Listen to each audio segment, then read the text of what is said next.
when the first book, The Art of Writing Heartbeats, came out in Burmese, it was like a dream come true.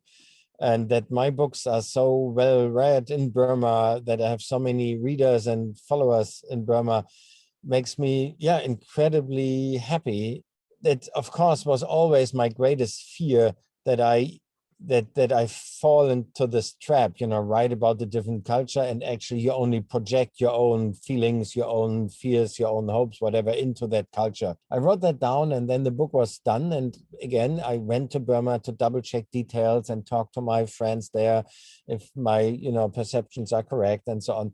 And I was sitting in this train eating something, and I realized my two characters were eating noodle soups. This is absolutely ridiculous, because, as you know, the trains in Burma are so bumpy. If you eat a noodle soup, your spoon is half empty just after. It's completely empty on its way to your mouth.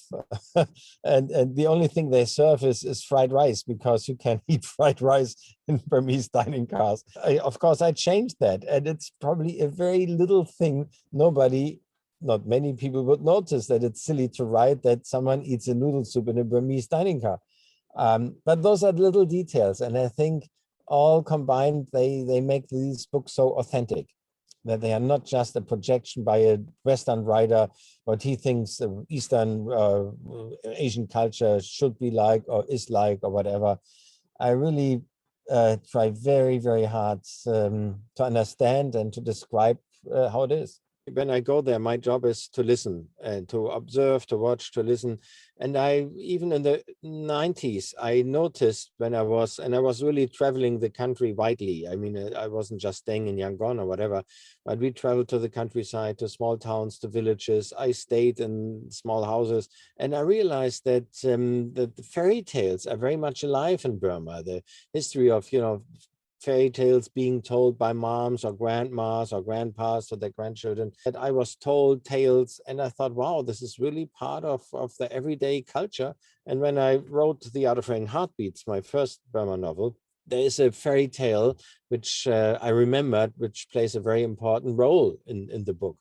So I put that in there, and I got wonderful reactions, that people loved the book and they loved the fairy tale.